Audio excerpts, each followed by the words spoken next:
Mananasizuos colleagues, Imina 35 na legislature in Guahan is back from recess.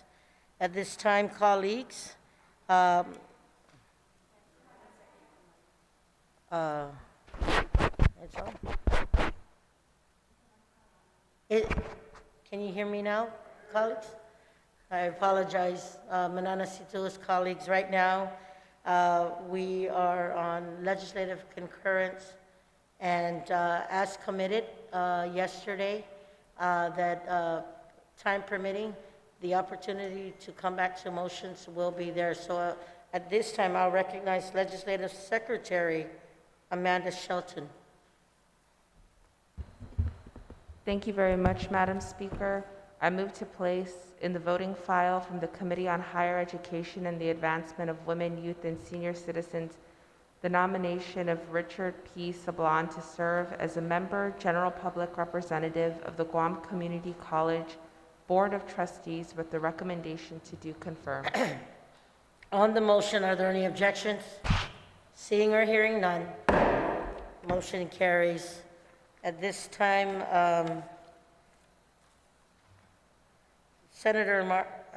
Legislative Secretary, you're still.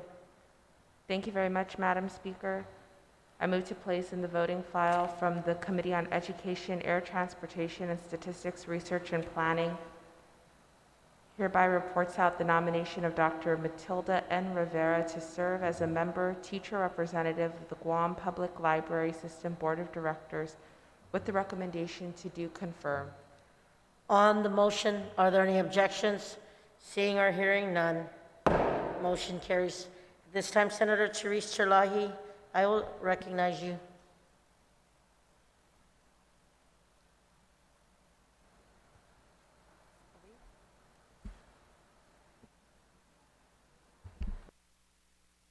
Sorry. I thought you said earlier we were on second reading still. Okay, so thank you, Madam Speaker. I move to place in the voting file from the Committee on Health, Tourism, Historic Preservation, Land and Justice the nomination of Ronald T. Laguatnia to serve as a member of the Guam Ancestral Lands Commission with a recommendation to do confirm. On that motion, colleagues, are there any objections? Seeing or hearing none, motion carries. At this time, Assistant Majority Leader Senator Marsh Taitsino, I'll recognize you. Saina Ma'asi Maska Halu.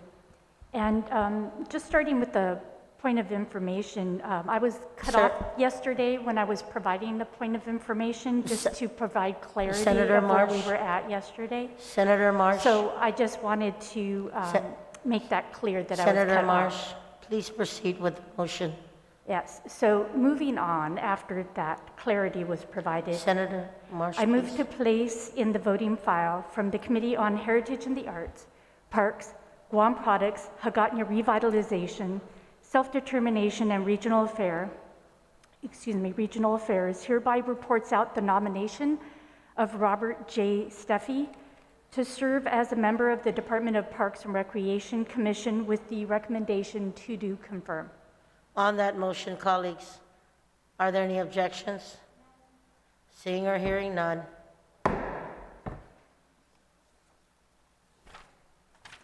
Thank you, Senator Marsh. Motion carries. At this time, I will recognize Senator Lee. You are recognized.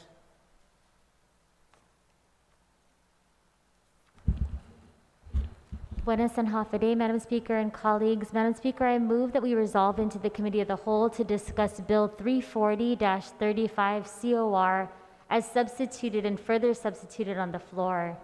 Madam Speaker, that's Bill 340-35 COR, introduced by myself, Speaker Tina Rose Munya Barnes, Senators Joe San Augustine, Kelly Marsh Taitino, PhD, Amanda L. Shelton, Jose Pito Terlahi, Vice Speaker Talina Cruz Nelson, Senators Therese M. Terlahi and William M. Castro, an act relative to the establishment of the Recovery, Income Support, and Empowerment, or RISE program, for the issuance of payments to eligible Guam residents during the state of public health emergency due to the coronavirus disease, COVID-19 pandemic, to adopt rules and regulations to effectuate the same, and to cite this act as the Recovery, Income, Support, and Empowerment, or RISE Act of 2020. And that the Oversight Chair preside the Committee of the Whole, and representatives from the following agencies be invited to serve on the panel. Director Daphne Shimizu, Department of Revenue and Taxation; Director Lester Carlson, Bureau of Budget, Management and Research; Director Edward Byrne, Department of Administration; and Director Stephen Guerrero, Office of Finance and Budget. On that motion, are there any objections? Seeing or hearing none, motion carries. The body stands in moments recess.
Committee of the Whole is called to order.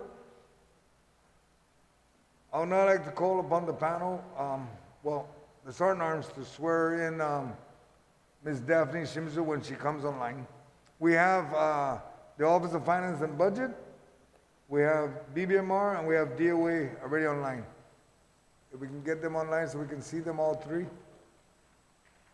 I'd like to remind the three of you that you were sworn in, so you're still under oath. All right? My colleagues, we will have 2 rounds of questions for the panel, with each senator allotted 5 minutes for questions and statements if you need. And it's not included on the response. The clock stops after you finish talking. At the completion of the 2 rounds of questions, the panelists will be excused until called upon for any future bills. Amendments to the bill will be discussed after the 2 rounds of questions. Amendments must be submitted in writing to the clerk via email. Amendments not in writing will be called out of order. Please be mindful that if you want to see the bill and the amendments that are outlined, it's under the Committee of the Whole drive. And after we complete the amendments, we will continue this, the process will continue until we rise from the Committee of the Whole and we report out the bill. All right? I will now ask Senator Lee to give her opening statement. Thank you, Senator Lee. Sujus Maasi, Mr. Chair, and thank you to all my colleagues for revisiting this piece of legislation at a time when many on our island are very uncertain about what assistance programs will be available in 2021. When I first introduced Bill 340-35, entitled the Recovery, Income Support, and Empowerment, or RISE Act of 2020, in April, I believe, the government of Guam, this body included, was scrambling to find solutions to the tens of thousands of our families who lost income at the onset of this current public health emergency. Many in our community criticized those of us in public service for not acting quickly enough to proffer local programs that gave direct assistance to laid off or furloughed workers. And with the benefit of hindsight and additional information, I feel now is the right time to plan for the very near future and give the governor locally enacted options that can work no matter what comes our way. It's important to acknowledge the work of so many of our colleagues who've been working day in and day out since the start of this pandemic for a way to offer economic relief to suffering families. The desire to help those who have had their earning power decimated or completely eliminated is unanimous in this body. For my part, I'm committed to supporting whatever local program or strategy that we can come to a consensus on. So I continue to be very grateful to you, Mr. Chair, and to my co-sponsors for their support of the RISE Act, for extending your willingness to rally behind this measure. Mr. Chair and colleagues, many circumstances have changed since the bill was first introduced. Based off its public hearing and further discussions, this version updates the time frame in which we would like to disperse this stimulus money, the potential sources to fund this program, and it better defines the pool of eligible recipients and the administrative process. And I'm happy to speak on the changes in this version of the bill. Mr. Chair, this substitute incorporates language from the Edzura Imengafa program, such as the residency requirement, which is in Section 2E of the bill, and filing options for those who are not required to file a return, Section G2 of the bill. The primary use of CARES Act funds before local funds, which is in Section 5 of the bill, as well as rules and regulations for the implementation, Section 7 of the bill, and attached in Exhibit A. The version also includes changes to the reference tax years from 2019 and 2018 to 2020 and 2019 instead. And this was done at the request of the DRT director and as well as a constituent who is on Social Security. And that's Section 2D and 2G1 of the bill. For rules and regulations, this version also includes a two-part provision found on page 4, line 15. The first for the adoption of rules and regulations similar to the ones for the Edzure Mangafa Help for Families program, attached as Exhibit A. And the second for DRT to submit additional rules and regulations as deemed necessary.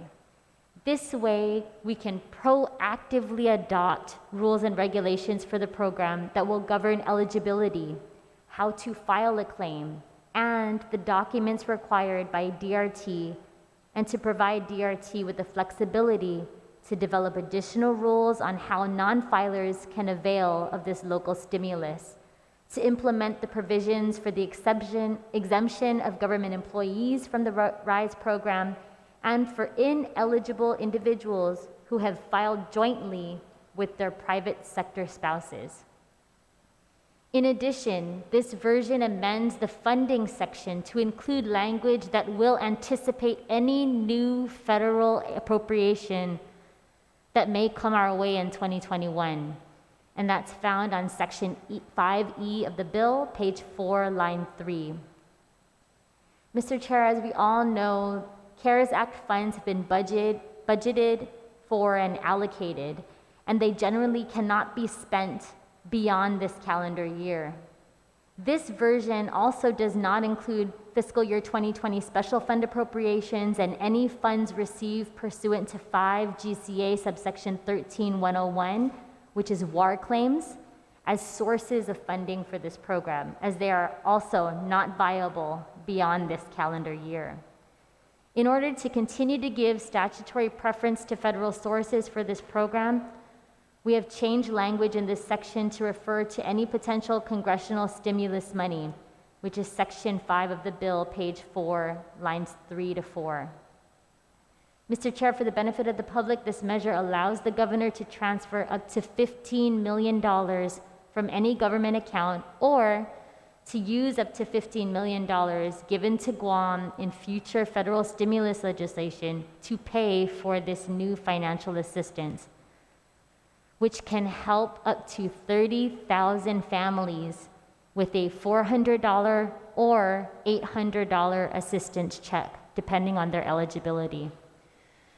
The bill limits eligibility to taxpayers reporting less than $40,000 in income for single filers and $80,000 for joint filers, and grants $400 to eligible single filers and $800 to eligible joint filers through the Department of Revenue and Taxation.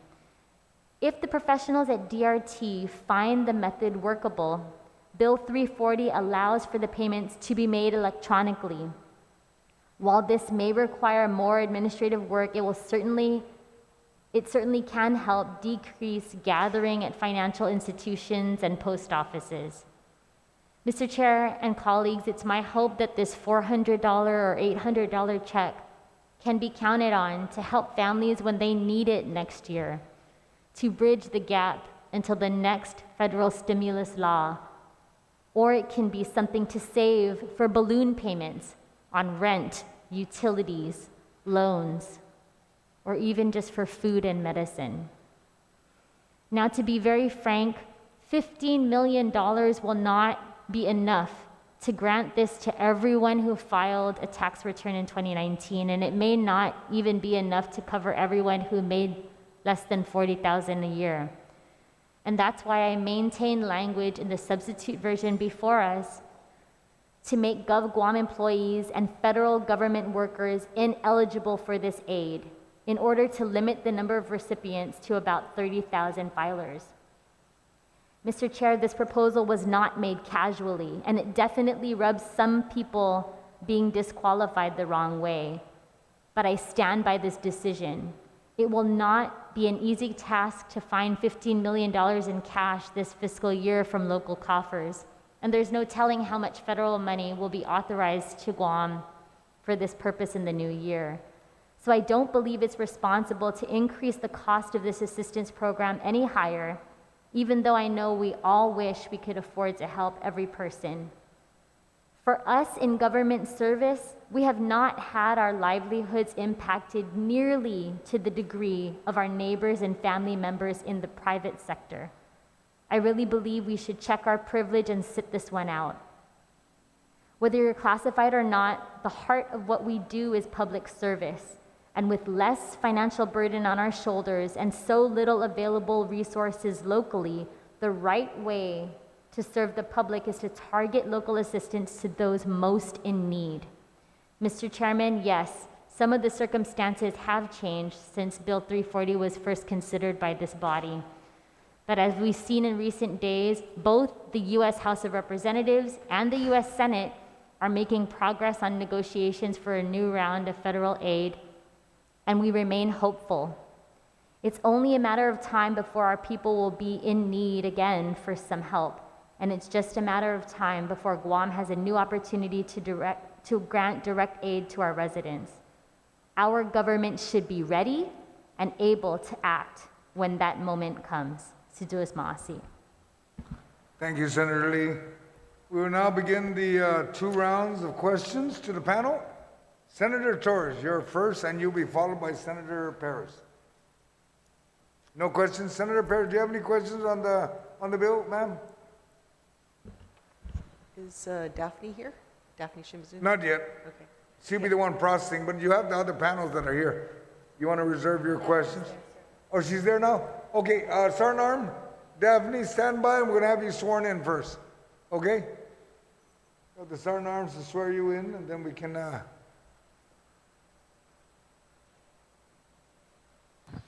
Thank you, Mr. Chair.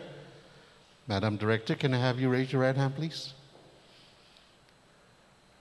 Under penalties of perjury, do you solemnly swear that any and all information you provide, whether it be verbally, electronically, and in writing, be the truth, the whole truth, and nothing but the truth? So help you God? I do. Thank you, ma'am. Mr. Chair, she is under oath. Siduos Maasi. Thank you, Sergeant Arms. Senator Paris, please. Thank you, Mr. Chair. Good morning to my colleagues, and good morning to the panel members, and Siduos Maasi for being here to answer our questions. I support this bill. I just have some questions regarding the implementation. So this question is for Director Shimizu. So according to this bill, the implementation date is 15 days, and disbursement of money has to take place by the end of this month. And I guess my question to you is the capacity of DRT. Is this something that can be accomplished in this time span?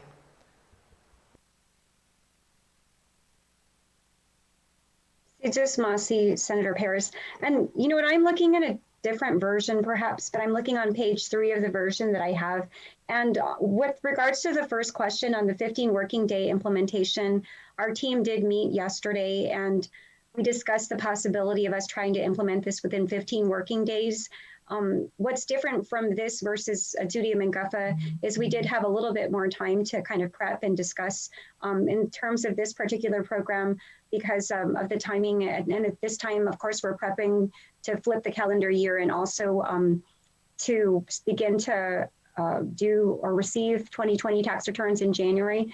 We actually don't believe that 15 days or 15 working days implementation date is going to be sufficient. We were working on trying to develop a counter or some type of recommendation that we could provide to Senator Lee and the body regarding that 15 days may not be sufficient. The other question that you had, Senator Paris, was with regards to the delivery of payments. The version of the bill that I'm reviewing or that I'm looking at indicates December 31, 2021. With regards to that particular date, if it's 2021, our team believes that that is sufficient time. But again, I'm looking at another version perhaps. Let me double check that myself. So this question, I guess, is for, Director Shimizu again. So is there a process for earmarking, and would this qualify for earmarking in regards to federal funds such as CARES funds? In the guidance that was created with the Treasury Department, was there a process for earmarking? So for instance, an application was sent in And then the deadline was by the end of this year, but is there like a process after the end of the year where if an application was submitted prior to the deadline that the monies are still held in place so that they could be dispersed after the deadline of this year? With regards to the EIP program, Who's the question to? This is for, I guess initially for Director Shimizu, but I also would like to hear from the other members of the panel. All right. from EIP perspective, so the difference perhaps between this. You're on mute, Daphne. I'm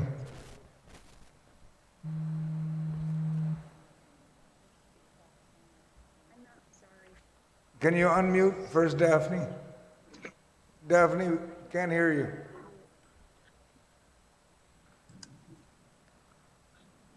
Daphne, are you on now? We couldn't hear anything. Sarnar, can you check with MIS and find out?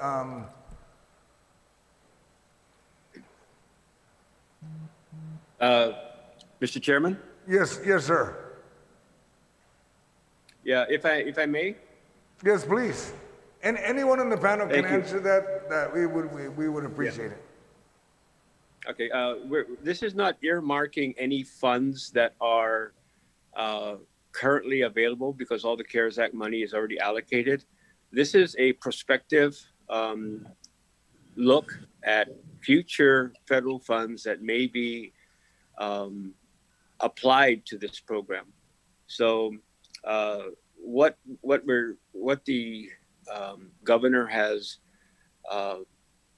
directed me to provide to the body is that similar to the Azura Imangafa program, where when we appeared before the legislature, we were there in support of the program, and we were able to carve out funding for the Azura Imangafa program from the CARES Act. Senator Lee did a nice job in doing a refresh to the bill. On page 4, under subsection C, it says any federal appropriation that can be used for the purposes of this act. And it is contemplating a future stimulus program that is currently being discussed by Congress. So the governor is extremely supportive of this measure. It is, if we do get another round of stimulus funding, this is certainly one of the top priorities that additional stimulus funding will be directed to. She agrees with the senator, as well as I'm sure members of the body, that we do need to continue to address the needs of the people of Guam. And the governor is very, very, very supportive of this measure. I'd like to thank Senator Lee for doing a very thorough updating of the bill to include the attachment.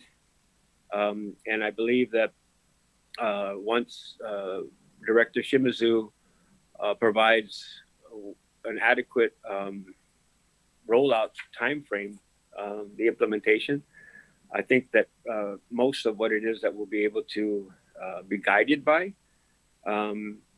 with the receipt of any future federal stimulus funds, we can certainly implement.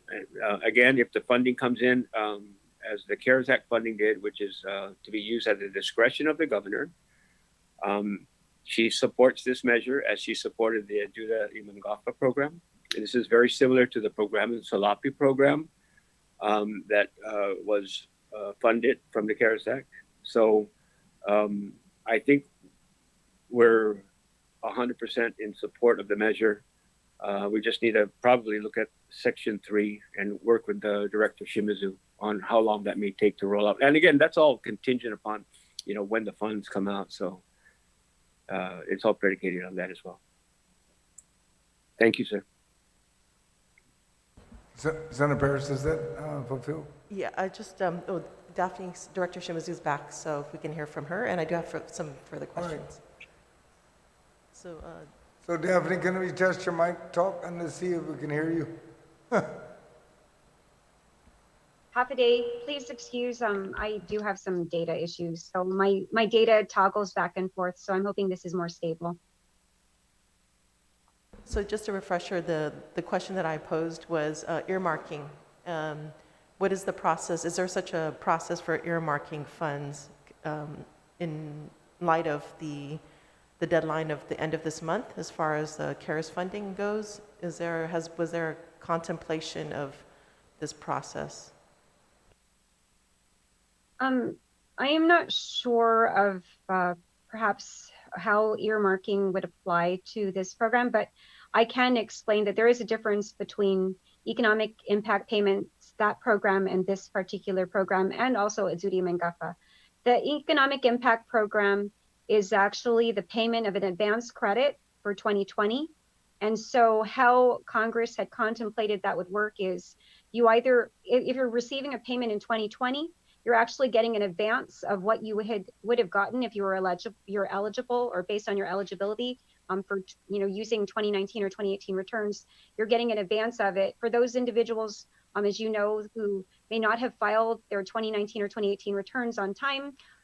Then of course those individuals would be eligible to receive monies in 2020 when they file their 2020 tax return. The difference between that and this particular program, and also as well as Azudi Mengafa, is Azudi Mengafa, and this program contemplates kind of a single application period and of course a single kind of payment, not moving into any additional years. And so, of course, for us, what's happening for EIP, and I hope that this is helpful, what's happening with EIP is that, again, for those individuals who qualified, who filed their returns, whether it's a Form 1040 or a non-filer form by a certain deadline, those individuals, we're working to get those payments out by December 31, 2020 as required by law. And again, if you did not file on time and you actually file your 2020 tax return, it's still possible for people to get those payments. For this is, again, a single, payment, not based on multiple years. It's not an advance credit. It's just a single payout of I guess, of a benefit for these individuals who qualify. Thanks, Daphne. So this goes for BBMR, Lester Carlson. So again, the question was there any contemplation of any earmarking process, so potential access to funds even though the deadline was at the end of this year? Yes, if I can repeat what I said earlier, this is a prospective use of federal funds. This has nothing to do with CARES Act money. The CARES Act money is already all allocated. Senator Lee, in revising the bill, went ahead and updated the tax years, updated the dates, the implementation periods, and things of that nature, such that it is contemplating the use of a second round of federal stimulus. So there's no earmarking of any CARES Act money. And I don't know what they're going to call the next round of stimulus if they indeed do pass one. And we're all hopeful they will. So she was careful not to even identify it as CARES Act money. So there will be no earmarking of any money that is currently available to Guam. But as I mentioned earlier, the governor is very supportive of this effort. If the funding comes in, as it did with the CARES Act, where it's at her full discretion to use the money, she will certainly make this a priority. Okay, so as far as, the CARES money, some of it was underutilized. Is there still opportunities to reprogram it? Again, I know it's important not to identify specific federal funds, but I'm just thinking in general terms, can money be shifted around within the CARES money has not been spent? Because the last report that we got was 41 million is available of the 117 million. And so I know there were some programs that were underutilized, and does that leave opportunities to perhaps reprogram it? And I know it was very important not to specify in this bill CARES funds. I think that we all understand that. at this point. But, considering this is it's in line with some of these other economic programs that fall under CARES guidance, would this be one particular program that could potentially fall under the CARES guidelines that was drafted or worked out with the U.S. Treasury? I mean, in general terms, right? We're not saying this particular, but generally speaking. This question is for Lester Carlson and also Department Director Byrne. Yes. Thank you again, Senator. The fiscal note that we provided for Bill 340, basically, in our review, we looked at this as being very similar to the program in Salapi program that was funded from the CARES Act money. So yes, to answer your question, it would be very applicable, but I'd like to be extremely clear because I seem to have a problem in being able to actually get the message through. There is and there will not be any available funds. The report that you were provided it just gave you an idea of what the spend down was as of October 31st. I have been on record as stating that there will be no money returned to the federal government. Everything is allocated. We are in the final stages of reconciling all of the proposed expenditures to be able to make sure that nothing is left on the table. So an ask with less than 3 weeks left in this period to use the funds, the CARES Act is not a vehicle to be able to assist in this effort. And I compliment Senator Lee in revising Bill 340 so that it uses prospective funds coming in and not anything that was already received. Senator, if I could pick up on the last part of what you said. The rules that are promulgated by the Treasury weren't negotiated. They were just issued by the Treasury to all states and territories and tribal governments. And they we started out with, when we first got the funds in April, with about 5 pages, and the latest edition has about 25 pages in. So they've been evolving, but we had no input into it. It was U.S. Treasury edict that set forth the rules and regulations that we're operating under with the CARES funds.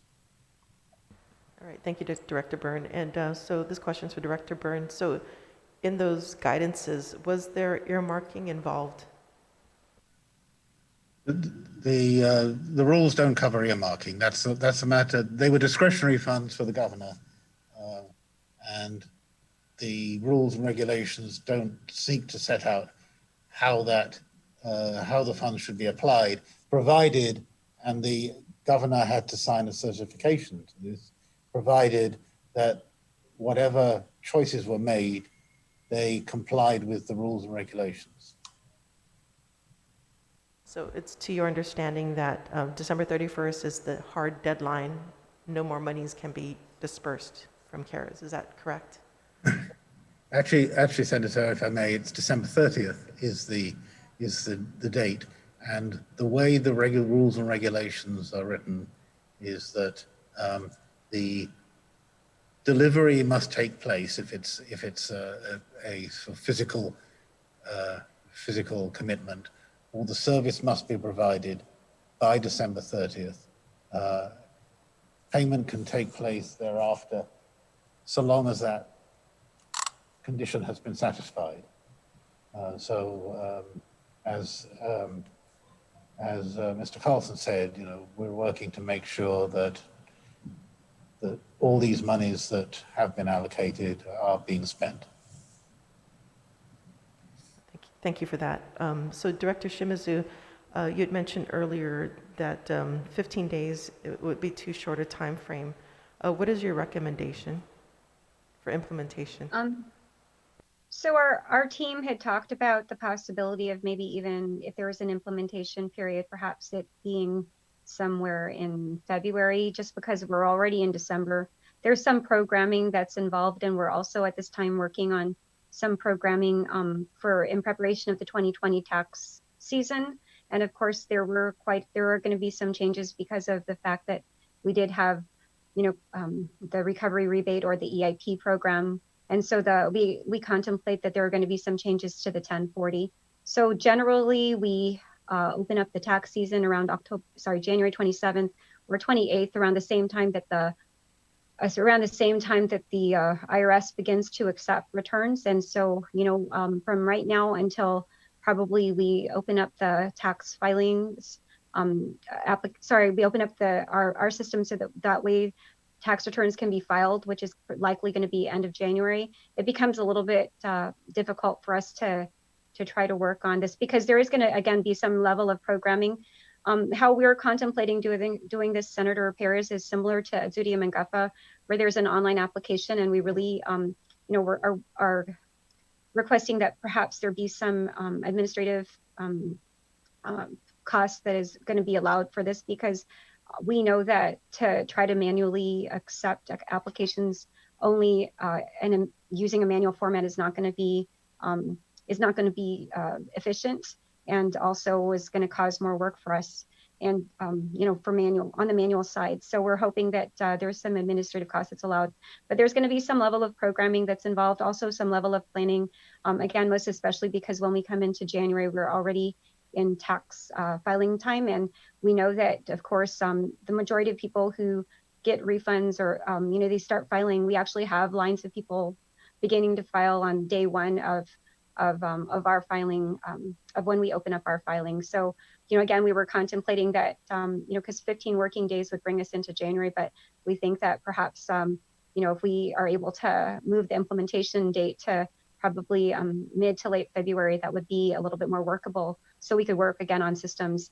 Because in addition to this, just to share and give background, and you know what, I do want to share that, of course, our team will do our best to make sure, and we've always done our best to make sure that we meet the mandates, that we meet the timeframes within the law. That's, of course, our charge as well, is to make sure that we follow the law.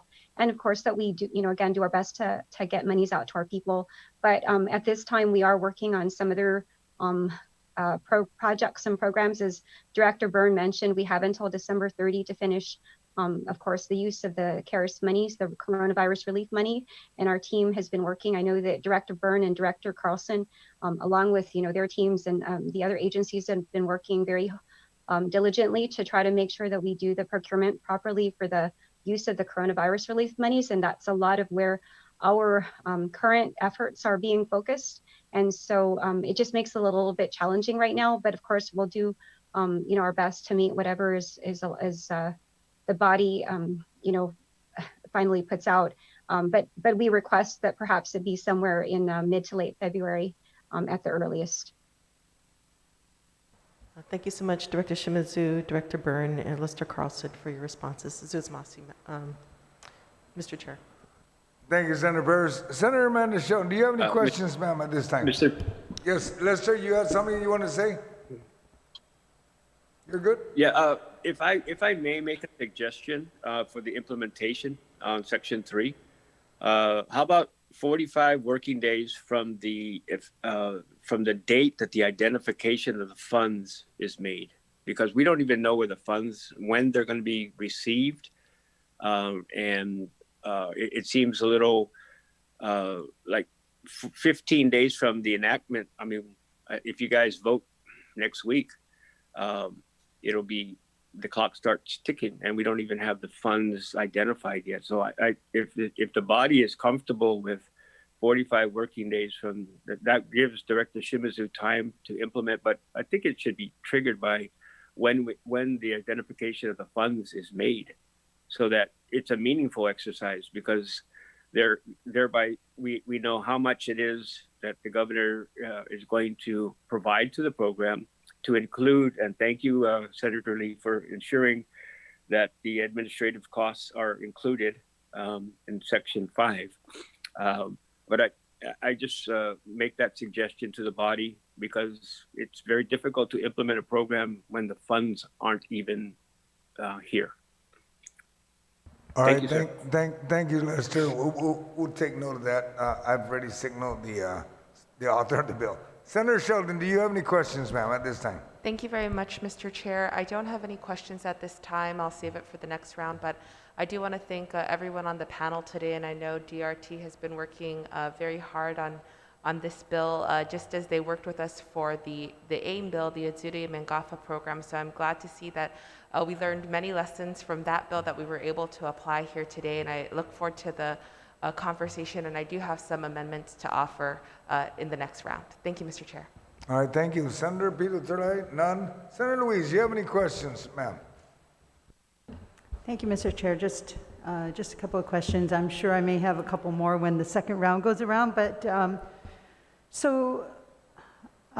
during our research of some of the terms in the bill, maybe either the author can clarify or maybe even the director, Daphne Shimizu, can clarify on the term taxable year, because between my staff and myself, when we are doing research on this, there's no term in the Internal Revenue Code, taxable year.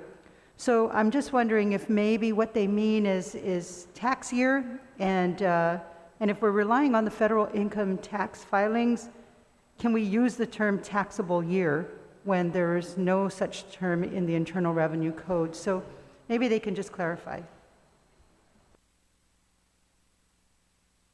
Have a day, Senator Munia. Thank you for that question. And yes, you know what, I tend to agree with you and your team in terms of instead of using the term taxable, using the term tax year.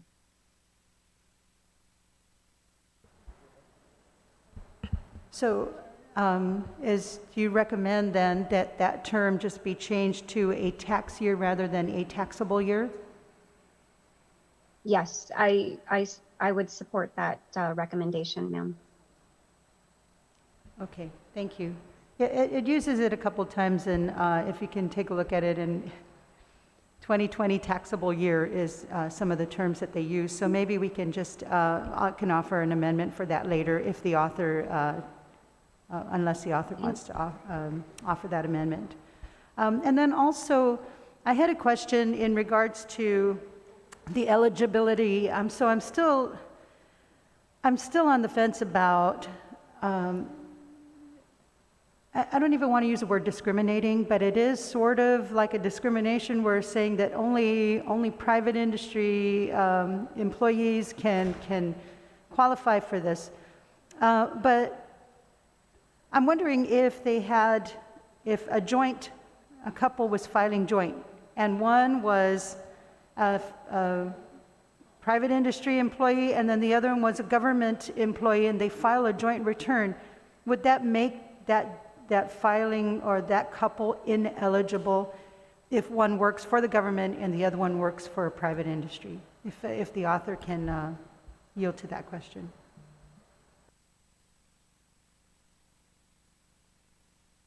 You're asking the author, or would you be asking DRT? Well, either or. I guess the question could be for DRT. I think it'd be appropriate to DRT. Ms. Simza, if you could please answer that. Thank you again. Thank you, Mr. Chair. With regards to, of course, I guess the eligibility, that's something that really I think that our team also wanted to make sure was clarified in the rules and regs. To make sure that, I think that our team had even identified a few further items which we had questions about. For example, would a retiree qualify, a federal government retiree or a government of Guam retiree? And also, I think that the question of if somebody was a dependent of someone else, would they qualify? So, Mr. Chair, and also I know Senator Lee's team is aware. My team, we did receive I guess this updated version of Bill 34035. Yesterday, we were reviewing it. We are actually at this time, our team is they're of course monitoring the legislative channel, and they're also they've been discussing how we might be able to provide some recommendations to some of the language here, just to make sure that it's really as tight as possible, and that there's no there's no question as to eligibility. Of course, we want to make sure that we administer this properly and in line with what is contemplated by the body. So actually, those are questions perhaps that I think that in terms of the intent of the body, that's something that we actually would like to clarify as well is, in terms of eligibility, what is contemplated with regards to, I think in particular, of course, if somebody is a government employee and they have a spouse who's not, or again, if somebody is a retiree and then they is a government, a Guam or a federal government retiree, does that also exclude them? Actually, those were some of the items that we also, I guess, wanted to clarify again, and hoping that Mr. Chair, maybe perhaps that's something that could be also discussed and addressed. Thank you very much for that clarification. So then there's still, the way I understand it, there still needs to be some language in here to determine the eligibility. Thank you.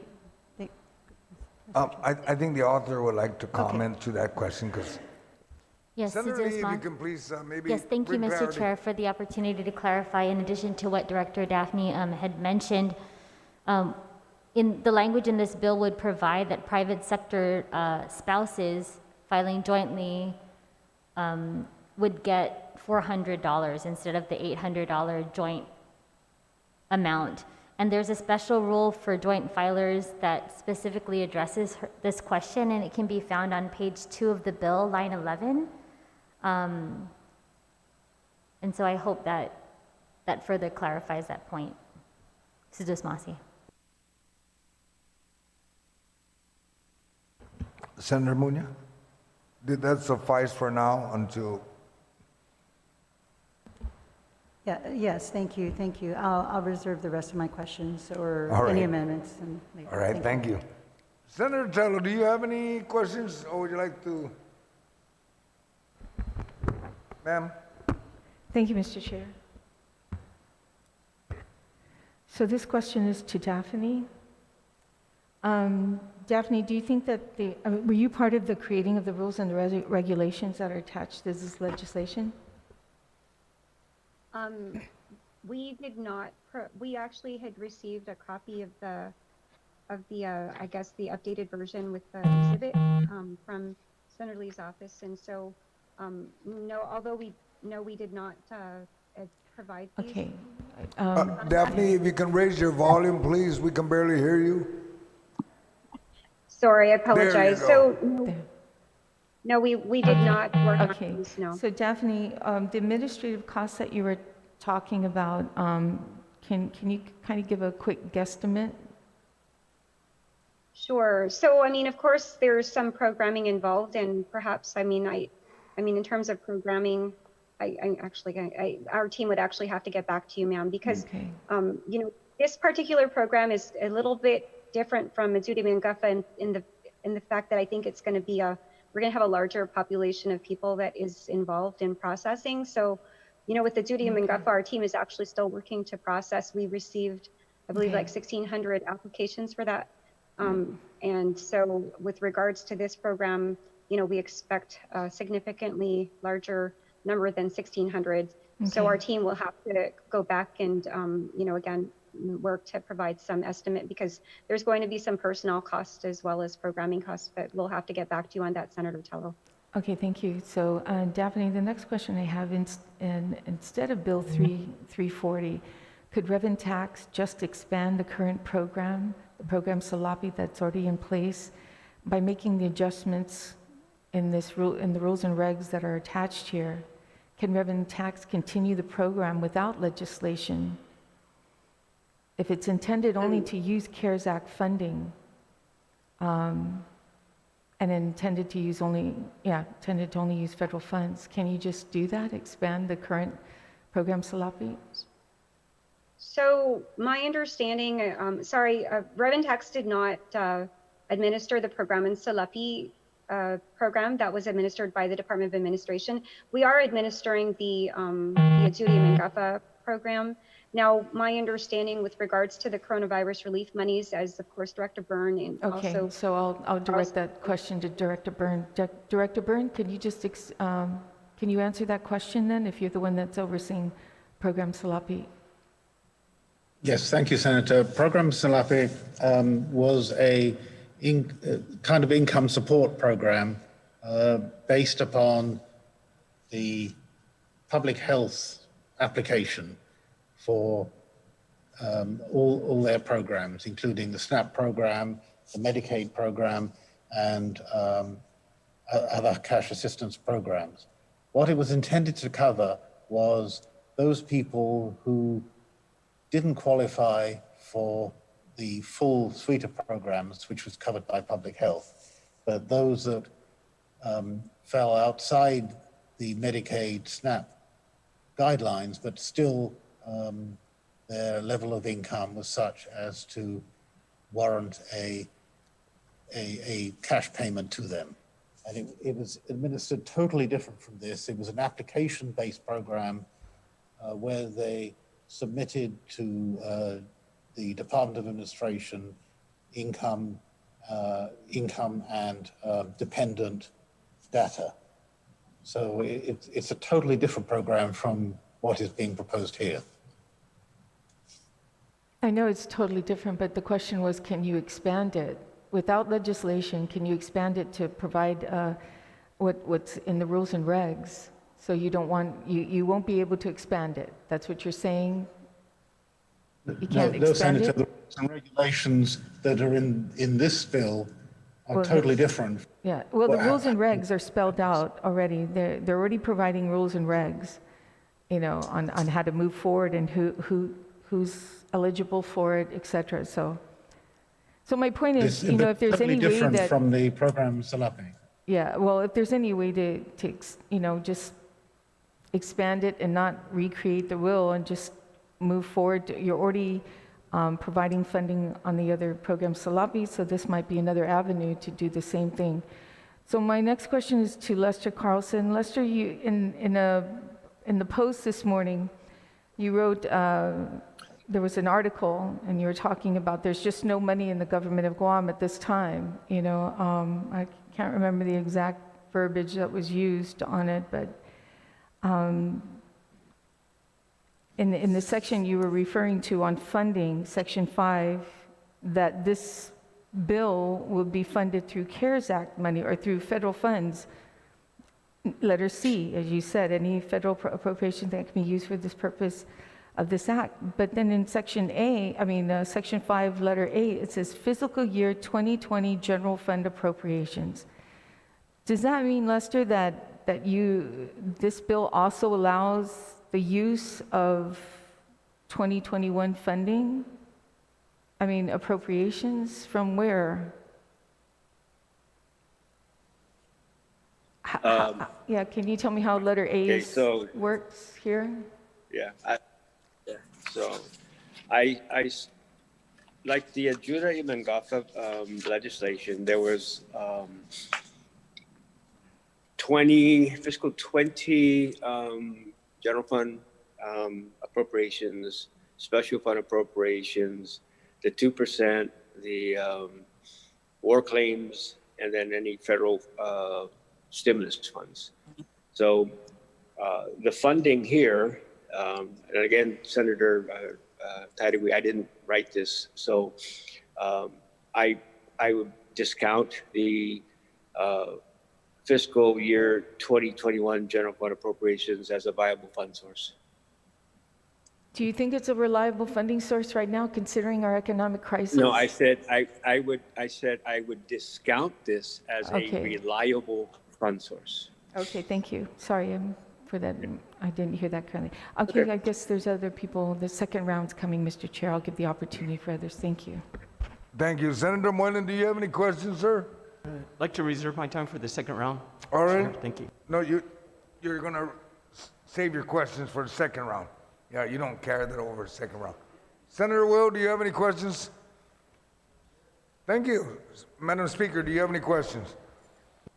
Thank you, Mr. Chair, and I know this may be a similar questions as previously asked, but maybe just to get it on the record, uh, during times like this, for many in our community, this is a vital lifeline for them and their families. And one concern that was brought up by constituents when the CARES Act had passed was that residents were waiting weeks, if not months, for the relief afforded to them by Congress. And I understand that this reason took this long was that we had to start from scratch and build the technological infrastructure to get this up and running. So I want to say, Mr. Chair, that I commend Senator Lee for her proactive approach for future anticipated federal leave, and I would like to ask again Director Shimizu, Director Carlson, and Director Byrne, would this measure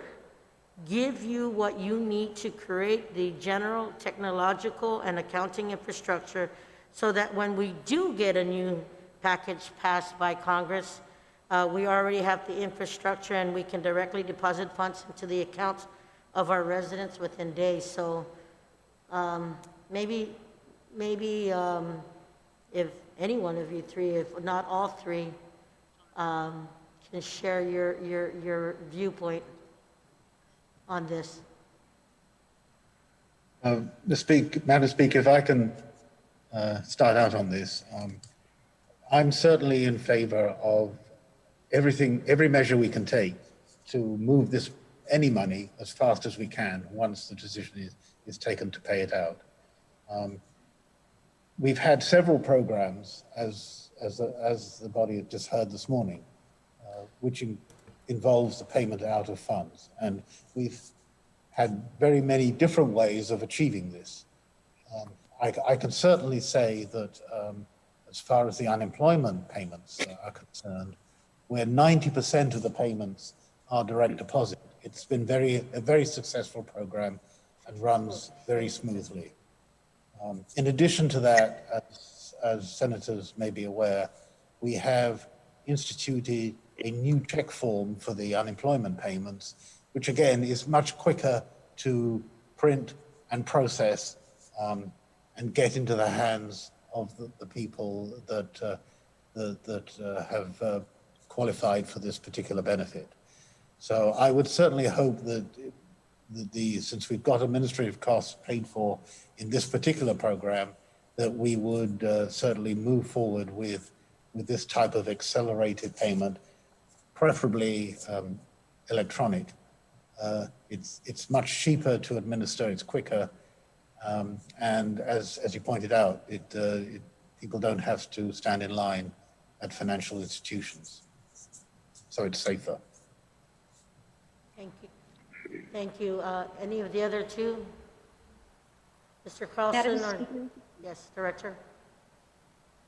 And thank you, Director Byrne, for also pointing that out. Of course, our team has been as well discussing, of course, the possibility of making payments via direct deposit as well. And so that's something that, is not outside of the realm of possibility for this particular program. Of course, I guess I do, though, I know Director Carlson had mentioned a couple of minutes ago about of course, the proposed or the recommended language of implementing within 45 days of the time that the funding is identified or becomes available. And that's something that I support. Of course, we will do our best to make sure that we get, and as Director Byrne mentioned, that, our desire is always to make sure that we get payments out to our people. We know that it's very important, and we know that these are very challenging times for everyone. And, at this point, again, as I wanted to mention, it's not that we don't wish to implement it as soon as possible. Part of our limitation at this time is just that we do have several things that are happening in the background. We know that we need to prepare for the 2020 tax season, and our team has already begun discussions with our vendor to prepare for that, so that come January 27 or around that time, whenever IRS is able to begin to accept tax returns, that we also, don't delay that process. So, we're, just wanted to share, we're just simultaneously trying to make sure that, whatever it is that kind of comes out of this particular bill will not have a negative impact on our ability to run other programs that we're already of course, required by law to do. But, we will do our best to implement as soon as possible, Madam Speaker. Thank you, Director Shimizu. Lester? Yeah, thank you, Speaker. We will certainly be very receptive to the administrative cost requirement of DRT to be able to implement the program and make the necessary funding available. As Mr. Burns said, hopefully there'll be the ability, as even Senator Teichwey, we don't reinvent the wheel here. And maybe we can piggyback some of what it was that we already found to be very useful and efficient. So we will certainly take that as our marching orders as far as implementation and the cost associated with that. So thank you very much. Thank you, Lester. And Mr. Chair, I just want to say again that in the efforts of listening to the three agency heads, I want to say I do commend Senator Lee for her proactive approach and literally seeing the vision and letting us be a part of that. But more importantly, so is that once this gets implemented, we already have the wheels in place and the technological infrastructure. And I just want to say that kudos to her and appreciate the questions. I mean, the answers coming from the agency heads. Cedros Masi. Thank you, Speaker. Senator Therese, do you have any questions, ma'am? Yes, thank you, Mr. Chair. Of course, I'm in favor of getting more direct funding to those who've been impacted by job losses and the economic shutdown of Guam pretty much during this pandemic. I believe we all have that same intention, especially for me, if we're going to be directing federal funds towards this regard in light of our $64 million, cuts to the general fund revenue and appropriations this year, FY21.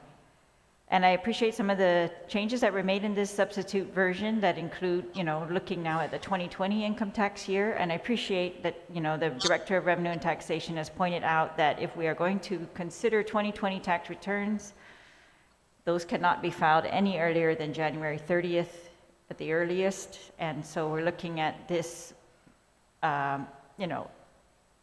that more likely they will be able to address this program in mid or late February at the earliest. And so I appreciate those concerns. I also appreciate that the BBMR has pointed out, they've said that there are three funding sources listed in this bill. One is federal funds. The other two are general fund appropriations for FY21, and the second is this rainy day fund, which I thought, Mr. Chair, was not available anymore per our Budget Act. Is that correct? If we could just confirm that.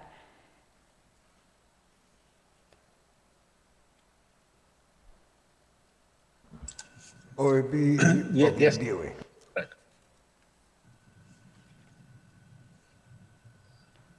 Did he say yes? Sorry. Yes, Senator, that's correct. Okay, thank you. So item B is no longer available. It's not even, I think we've written language to, spend this money in other places, I think, according to the budget. What about so the general fund appropriations, Mr. Carlson said he discounts this as a viable source. However, the bill says, if the federal funds don't become available, that we are going to make this money available using transfers from general fund appropriations. So I was wondering if that's the case, if you have any idea where this transfer might be out of to meet $15 million obligation. Yeah, I also discount that as a viable source, Senator Terlahi. Right, but the bill is mandating that the payments be made if federal funds do not become available, and that the payments be made from the general fund appropriations by transfer out of existing appropriations. So I'm asking what would be your, first sources of this transfer to meet the 15 million. We wouldn't be able to do that, Senator. Would not? Would not? We would not be able. Yes, ma'am. That's correct. Well, I guess that's confusing because the bill seems to say we're going to provide this regardless of whether federal funds or we're going to do the hard choice of transferring. So if that is to occur and that funding source remains in the bill, yeah, I think it's appropriate that we know where this might be transferred out of. All right, so the other question I had was to Revenue and Taxation Director Shimizu. I know that this is intended to be an application. They have to apply first. And I know that there are certain, for example, the Imangafa program, you needed an application because those were exceptions to just looking straight at the tax returns. But for the EIP program, I think that was the name of it, you were able to just look at the tax returns and apply, it to those taxpayers, and without their having to go through that, additional step of applying. Are we able to do that for those taxpayers who file their 2020 returns? If you can just take a look, and are you able to see from the W-2s whether they're employed by the government of Guam or federal government, and then, make it more automatic, in other words, as opposed to, and then anyone else who doesn't meet that very simple, 2020 tax return, and you can see the W-2, those people you might need to get more information from. Is that possible? Thank you, Senator, for that question. So I believe that when we did speak about, or when the legislative body was meeting to discuss Adjudium Imangafa, it was pointed out by Senator Munia at that time that, of course, I think her question was, can you use federal income tax or an income tax return for the Adjudium Imangafa program? And at that time, and our team's position is and continues to be, of course, the difference between this program and the Economic Impact Payment Program is that one is actually a federal program that's mandated by Congress, just like the Internal Revenue Code also is the federal code, which we mirror. This particular program, just like Adjudium Imangafa, of course, proposes to be a local program. And because of that, our position is that we cannot just automatically utilize people's tax returns without, of course, their express authorization, or without them, at least, without their authorization. So how we have done the Adjudium Imangafa program is that we've required people to provide us with an actual authorization so that we can utilize their income tax return information for the application process review. And we take the position that that is what we would also have to do with this particular program. All right, well, that just concerns me because, as you said, you're still reviewing some of the Adjudium Imangafa applications up to now, and that, we're looking, of course, for this money to get out quickly once the program is implemented. I know, so I'll wait for the next round, Madam Chair. All right. Thank you very much, Senator Terlahi.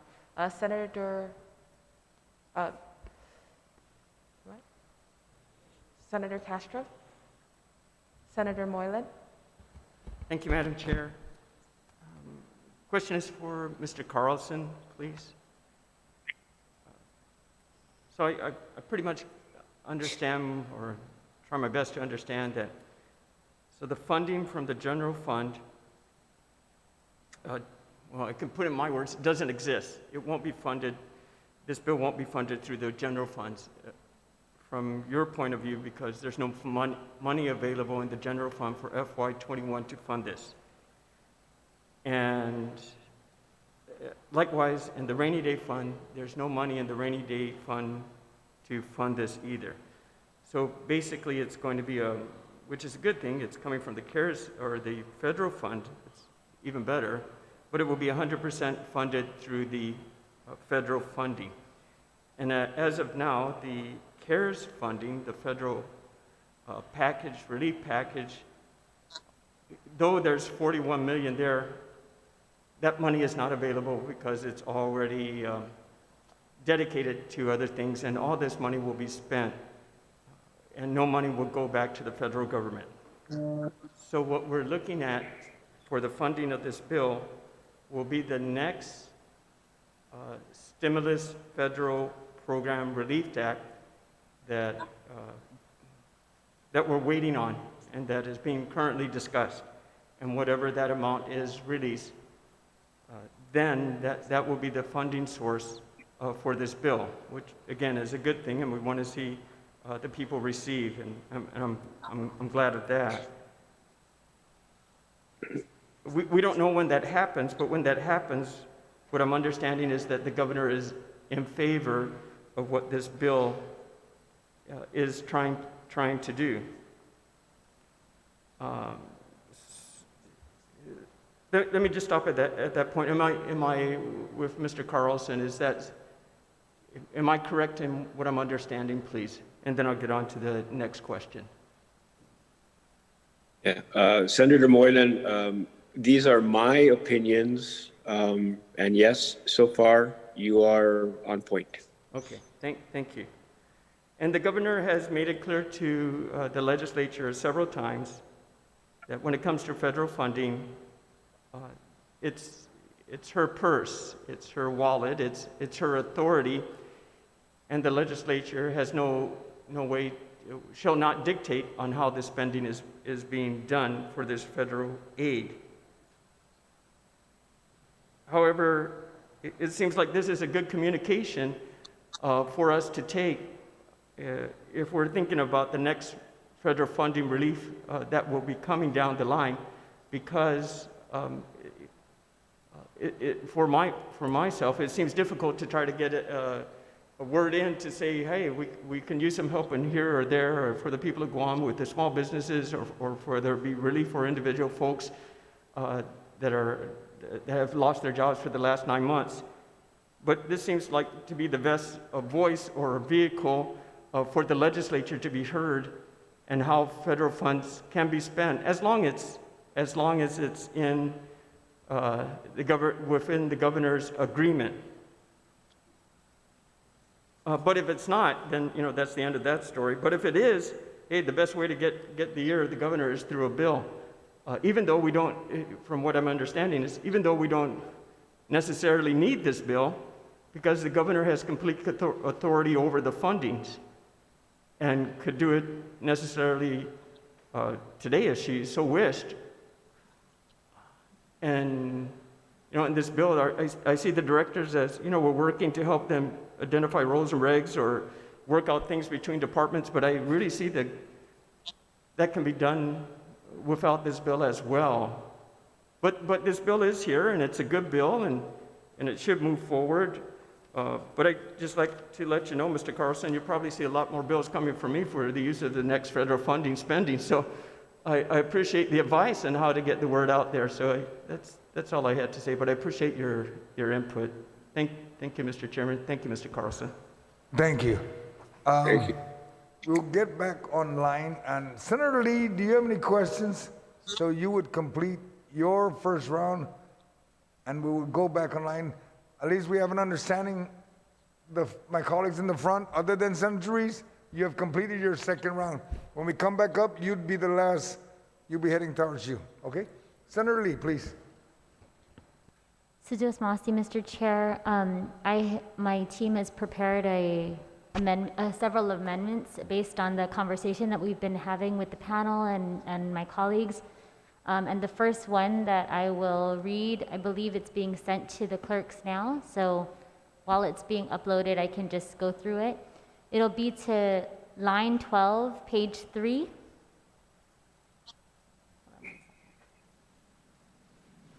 Are you going to go ahead and describe your amendments? Because we're not at the amendments yet.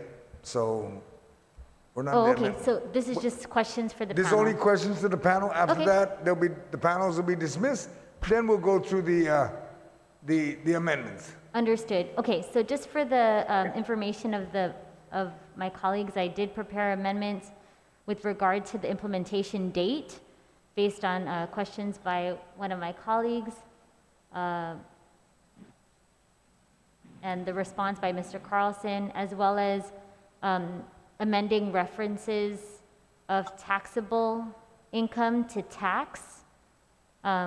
Again, based on questions by my colleagues, but I did just want to note, on that note, 26 USC section 441 does mention taxable year. So that is something that's available with the IRS. It's not kind of a misnomer, but if it would make it more clear for the body to understand, I'm happy to make those adjustments. And then I just wanted to mention that the exhibit was lifted from Adurim and GAFA rules that they created, and I think it was a suggestion that was made in the public hearing from taxable year to tax year. Okay. But I have no additional questions for the panel. All right, Sudos thank you. Masi. Senator Torres, do you have any questions? None? Going to Senator Paris, none. Senator Amanda, any questions? None. Senator Pito, none. Senator Munya, and I know we spoke while they were conversing. I gave you the definition, so you're good. Senator Therese, oh, do you have Senator Munya? None, no questions, right? I have no questions, Mr. Chair. All right, folks, that completes the second round. We're now with Senator Therese, and then we would wrap it up. No, Madam Speaker, unfortunately, my co-chair, after Therese, she went the route that was already completed for first round, so you end up hitting the second round. So your second round has been completed, okay? Now Senator Paris, do you have a question to me? I just have maybe a suggestion, because we just heard from Director Shimizu that they were reviewing the document, and I think they need more time to look at it. So perhaps, if they have further suggestions, maybe during the recess, is there a possibility to provide? What are you asking specifically from the Director Shimizu, so I can understand what you ask while she's still on the panel? Yeah, so basically, if they need more time to look at the document, because it looks like they just got it last night, and perhaps her team needs more time to look at it and provide any suggestions, if that's possible to incorporate. Well, what we can do, Senator Paris, after we complete the second round, before we go to amendments, if my colleagues would want to work with me, we would recess when we take our normal break, and then we'll come back and finish off this bill. All right? Then we'll give them one more shot to comment, specific, not for you to ask questions, but I'll ask Ms. Shimizu if she wants to comment. Does she have enough time now to review it? And then basically have an additional 2 more hours. And Senator, Ms. Shimizu is a fast reader. I'm aware of that. She's an accountant, CPA, so she's good at reading numbers. Okay? Senator Therese, do you have any questions? Yes, Your thank final you, round. Mr. Chair, thank you.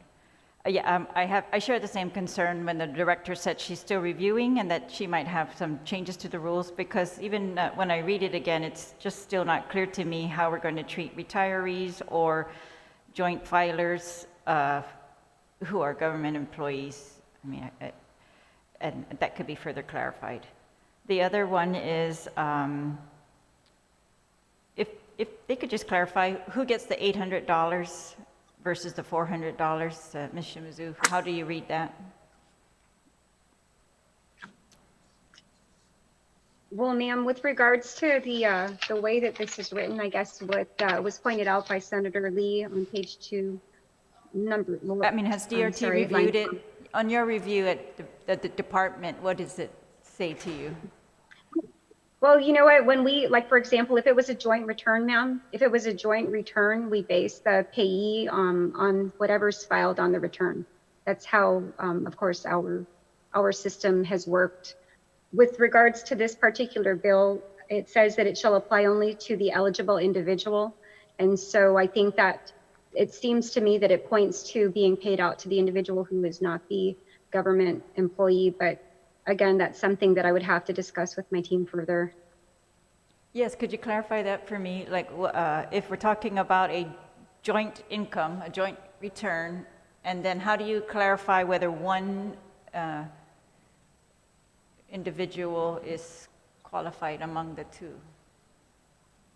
Right, and so, and I know Senator Terlehy, of course, you had pointed this out in your earlier line of questions about, of course, an application process and really the need for an application process.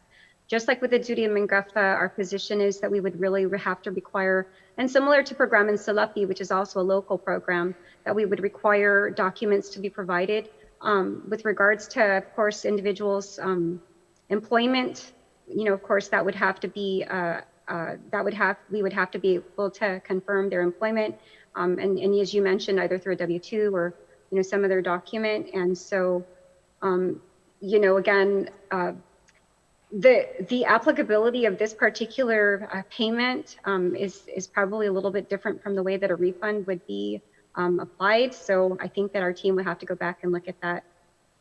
All right, and finally, from what I've heard today from BBMR, DOA, and DRT, I'm wondering why, if this is urgent to get this money to these people, why can't we take it out of the CARES money that is available right now, reprogram that, send this money out to these people who need this relief immediately, and then use whatever money might come in for some of those improvements that you've outlined for the existing CARES money.